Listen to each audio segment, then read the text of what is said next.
The passing of Duchess Katharine of Kent at the age of 92 has brought both sadness and reflection across the United Kingdom.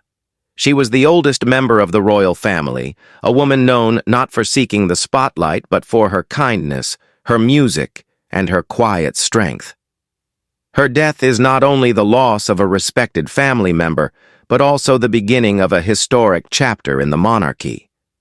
The arrangements for her farewell and the way King Charles III has chosen to honor her make this moment unlike any seen in centuries.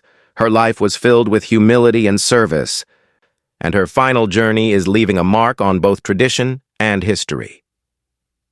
Catherine Lucy Mary Worsley was born on the 22nd of February 1933 into a Yorkshire family rooted in both aristocratic tradition and modest living. She was the only daughter of Sir William Worsley, a baronet, and Lady Joyce Worsley. Though her background was noble, it was not considered highly ranked compared to the great royal houses of Europe. That fact brought criticism from some circles when she married Prince Edward, Duke of Kent, in 1961. Yet Queen Elizabeth II gave her approval, and the marriage marked Catherine's entrance into the Windsor family. From the start, she carried herself with dignity and warmth, gaining respect for her genuine character. Over the decades, Catherine became known for her devotion to charitable work and her love of music.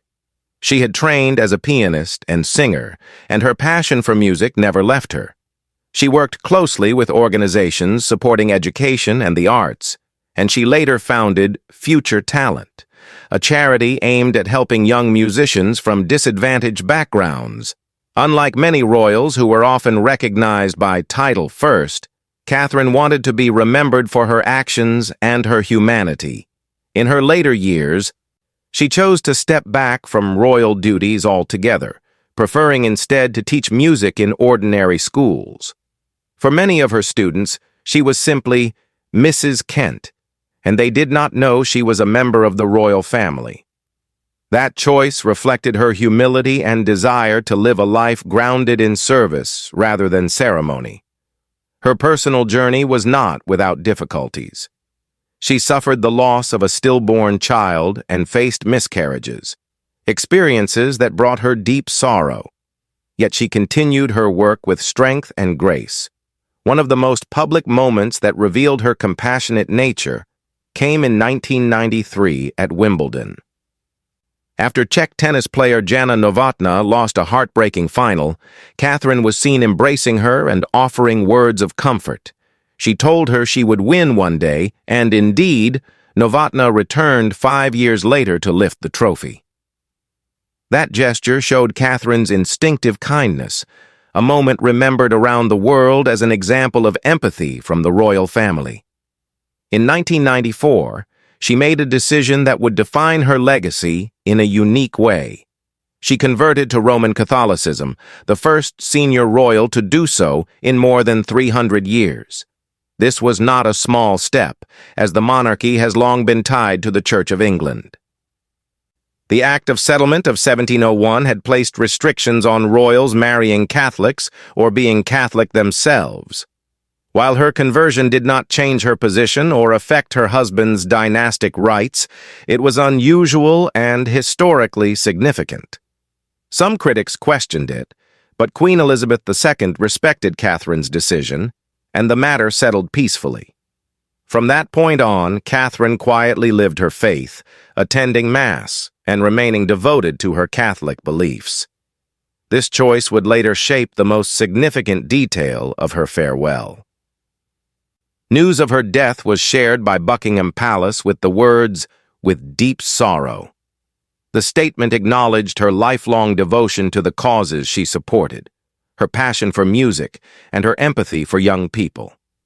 Flags at royal residences were lowered to half-mast, and a period of royal mourning was declared until her funeral. These gestures were not routine formality. They reflected the deep respect she had earned. King Charles III himself has made her passing an occasion for both mourning and tribute.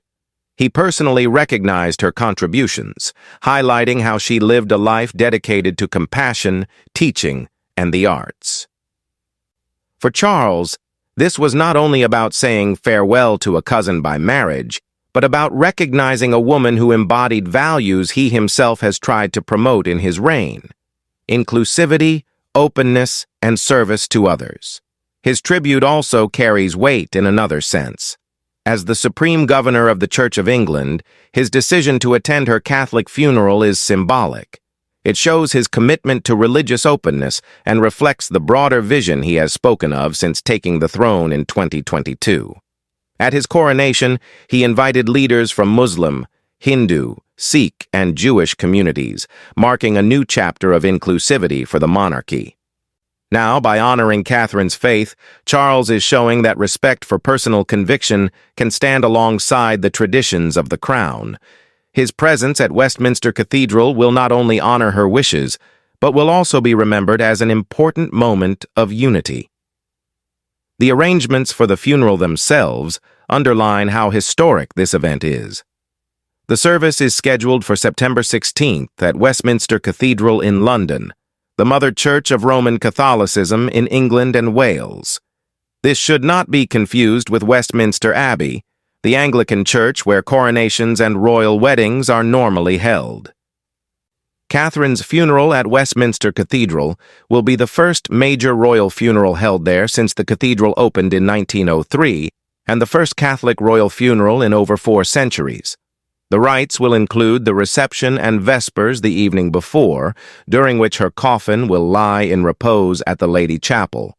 On the day of the funeral, the Requiem Mass will be celebrated by the Cardinal Archbishop of Westminster, the highest Catholic prelate in England. Following the service, the coffin will be taken to the royal burial ground at Frogmore, Windsor, according to her own wishes. Military tradition will also play a role. The Royal Dragoon Guards, of which Catherine was Deputy Colonel-in-Chief since 1992, will be involved in the procession and vigil. A piper will lead the hearse, and the bearer party will include members of her regiment. This combination of military honor, royal ceremony, and Catholic liturgy will make the funeral unlike any other in living memory. For the royal family and the public, it will be both a farewell and a moment of history.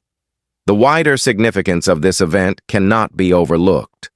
For more than 400 years, the monarchy has maintained a careful distance from Catholic rituals due to political and constitutional history.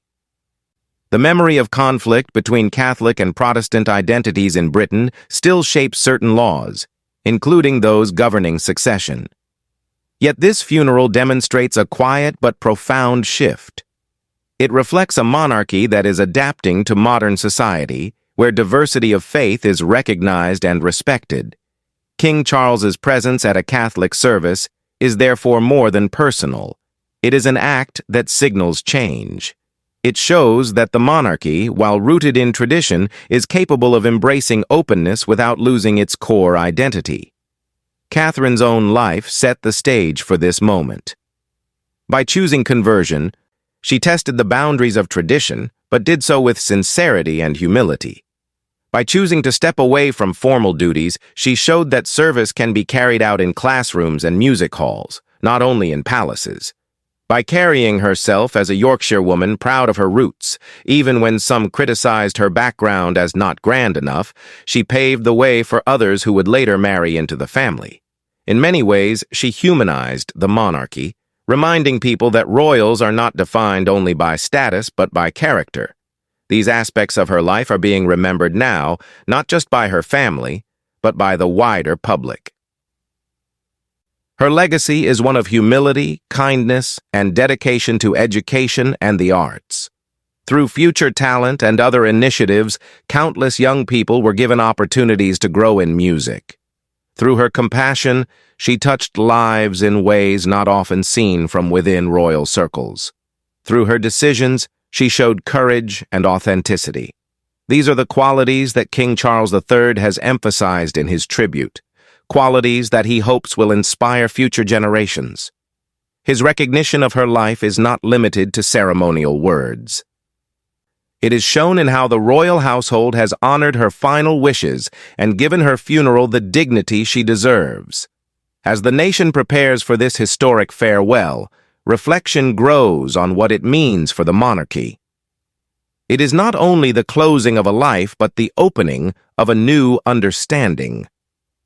The Duchess of Kent's funeral will be remembered as the moment when centuries of religious division gave way, at least symbolically, to a spirit of respect.